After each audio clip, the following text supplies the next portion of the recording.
Hello my dear students, स्वागत करती हूँ आप सभी का सितंबर शिल्पी होम साइंस क्लासेस में। फ्रेंड्स, अगर आपने मुझे फेसबुक, इंस्टाग्राम, टेलीग्राम पे फॉलो नहीं किया है तो वहाँ सितंबर शिल्पी सर्च करके आप मुझे वहाँ फॉलो कर सकते हैं। चलिए शुरू करते हैं आज की क्लास। अगर आपको मेरी क्लास ऑफलाइन ज्वाइन करना है तो आप मेरे इस नंबर पे मुझसे कांटेक्ट कर सकते हो और net JRF TGT PGT DT+ domestic science की क्लास ज्वाइन कर सकते हैं। चलिए शुरू करते हैं आज की क्लास।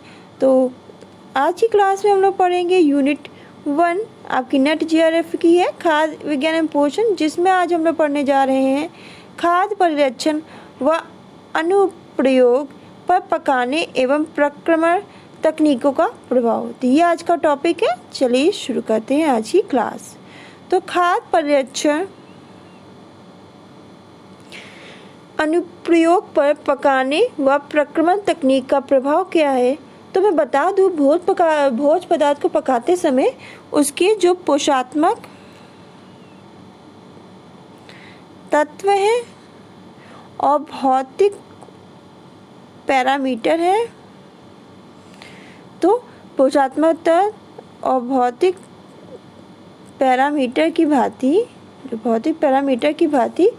खाद्य पदार्थ के अन्य अनुप्रयोगों पर भी पोषात्मक तत्व और भौतिक पैरामीटर की भांति खाद्य पदार्थ के अन्य अनुप्रयोगों पर भी प्रत्यक्ष रूप से और अप्रत्यक्ष रूप से क्या पड़ता है, प्रभाव पड़ता है। हम भोजन को अधिक स्वादिष्ट बनाने के लिए, जो भोजन है उसको अधिक स्वादिष्ट बनाने के लिए अनेक विधि का प्रयोग करते हैं कि भाई ये इस विधि से बना लेते हैं तो और अच्छा बनेगा, इस विधि से बना लेते हैं तो शायद और अच्छा बन जाए, इस मेथड से बना लेंगे। कभी उबाल के बना लिया तो कभी कच्चा मतलब वाष्प के द्वारा पका लिया, तो ये सब मेथड अपना रहे हैं। लेकिन पकाते समय हम ये भी देखना चाहिए, जो मेथड अपना रहे हैं उसमें हमें ये भी देखना चाहिए कि भोजन का स्वाद भी बना रहे, यानी स्वादिष्ट भी हो, साथ ही उसके जो पोषक मूल्य हैं वो भी नष्ट ना हो। भोजन के जो पोषक मूल्य हैं वो नष्ट ना हो। तो आज की क्लास में हम लोग पढ़ने जा रहे हैं कि खाद्य पदार्थों का अनुप्रयोग पर, यानी जो खाद्य पदार्थ है उस पर जो हम लोग अन्य मेथड अपनाते हैं उसे स्वादिष्ट बनाने का, उन सब तकनीकों का क्या प्रभाव पड़ता है तो देख लेते हैं। मतलब हम लोग नई नई तकनीक अपना रहे हैं, मतलब नई हम लोग चीज़ें मेथड अपना रहे हैं खाद्य पदार्थों को और अच्छी स्वादिष्ट बनाने के लिए। तो उस समय जो चीज़ें अपना रहे हैं उससे क्या प्रभाव पड़ेगा हमारे खाद्य पदार्थ पे, हमारे कैसे पोषक तत्व नष्ट होते हैं, तो उनको जानेंगे।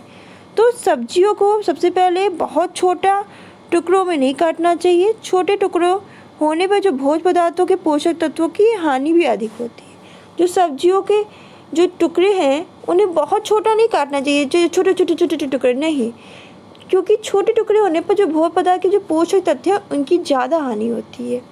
सब्जियों को छिलका सहित पकाना चाहिए। जो सब्जियां हैं उनको छिलका सहित पकाना चाहिए, जितना भी कोशिश करे यही करे। भोज्य तत्व की कम हानि होती है। इससे क्या होती है, जो भोज्य तत्व है उनकी कम हानि होती है। और हरे पत्तेदार सब्जियों को धोकर काटना चाहिए। हरेदार पत्ते सब्जियां हैं उनको पहले धो ले फिर काटे। काट कर धोने से जो उसके पौष्टिक तत्व हैं वो नष्ट हो जाते हैं। जो भोज्य पदार्थ हैं उनको अधिक समय तक पानी में नहीं भिगोना चाहिए कि भोज्य पदार्थ है उसको ज़्यादा समय तक आप पानी में भिगो के रख रहे हो, नहीं। लंबे समय तक पानी में रखने पर उसमें निहित जो भोज्य तत्व है, जो पोषक तत्व है, क्या हो जाता है, फिनिश हो जाता है, ख़त्म हो जाता है। भीगे हुए जो आपका भोजन के पानी को फेंकना नहीं चाहिए। अब कोई भोज्य पदार्थ वो पानी में भीग रहा है और उसका ये नहीं है कि उसको फेंक देना चाहिए, नहीं, इसका प्रयोग भोजन को पकाने में कर लेना चाहिए, तो इसके पोषक तत्व है वो भोजन में आ जाएंगे। फिर भोज्य पदार्थों को अधिक समय तक पकाना नहीं चाहिए कि सब जो भोज्य पदार्थ जो पका रहे, बहुत देर तक पका रहे, जितने पौष्टिक तत्व वो सब नष्ट हुए जा रहे हैं।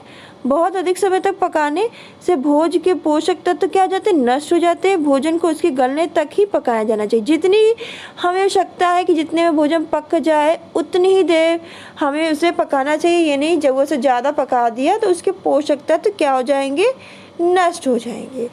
भोज्य पदार्थ को बार बार नहीं गर्म करना चाहिए कि भाई कोई आया, जैसे कि पापा आए तो उनको गर्म करने के लिए चढ़ा दिया जल्दी से सब्जी, फिर थोड़ी देर भैया आए तो फिर गर्म करने सब्जी चढ़ा दी, फिर पता चला कोई और आया तो उसके लिए फिर नहीं, बार बार भोजन पदार्थ को नष्ट नहीं करना चाहिए, मतलब गर्म नहीं करना चाहिए। ऐसा करने से जो भोजन पदार्थ में जो पोषक तत्व है वो नष्ट हो जाते हैं। बार बार गर्म करेंगे आप भोजन को तो उसके जो पोषक तत्व है, पोषक मूल वाले तत्व है, वो क्या हो जाएंगे, नष्ट हो जाएंगे। फिर भोजन को ढक कर पकाना चाहिए। जो भोजन है उसको हमेशा कोशिश क्या करें, हमेशा ही भोजन हमें ढक कर ही पकाना चाहिए। पकाते समय भोजन को कभी ये नहीं खुला छोड़ के चले गए, नहीं, बिल्कुल नहीं करनी चाहिए। हमेशा भोजन को ढक के पकाना चाहिए। भोजन के जल में घुलनशील तत्व जल के साथ क्या हो जाते हैं, वाष्पीकृत हो जाते हैं, क्योंकि जो भोजन के जल में जो घुलनशील तत्व होते हैं वो जल के साथ वाष्पीकृत हो जाते हैं, यानी वाष्प में मिल जाते हैं, और जो भोजन की सुगंध है वो कम हो जाती है। फिर नेक्स्ट है, खाने का सोडा प्रयोग करने से भोज्य पदार्थों का विटामिन बी नष्ट हो जाता है।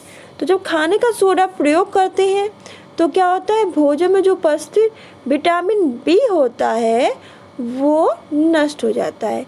हमने देखा है कि आप सभी ने देखा होगा कि आपकी मम्मी या आप लोग भी हो कि जैसे कल छोला पकाना है तो आप रात में भिगो देते हो, राजमा भिगो देते हो, चना भिगो देते हो, जिससे क्या, सोडा डाल के, जिससे वो थोड़ा सा मुलायम हो जाए गलाने के लिए। तो नहीं करना चाहिए, उससे क्या होता है, विटामिन बी होता है वो विटामिन बी नष्ट हो जाता है भोज्य पदार्थ का। फिर है कि भोजन में अधिक हमें तेल मसाला जो है, तेल है, घी है, मिर्च मसाला का नहीं प्रयोग करना चाहिए।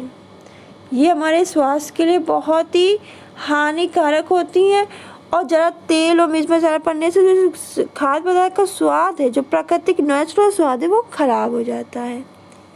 साथ ही आप इस बात का भी ध्यान रखें, जब आप खाना पका रहे हैं तो साफ़ सफाई का बहुत ध्यान रखें।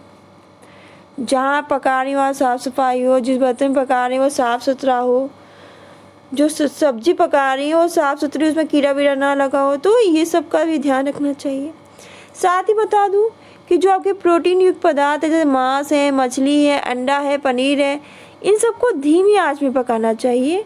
अगर हम इसे तेज़ आंच में पकाएंगे, जैसे मांस, मछली, अंडा, पनीर को, तो ये क्या हो जाएंगे, सख्त हो जाएंगे, मतलब कड़े हो जाएंगे। तो प्रोटीन युक्त जो पदार्थ हैं उन्हें हमेशा याद रखिएगा, धीमी आंच में पकाना चाहिए।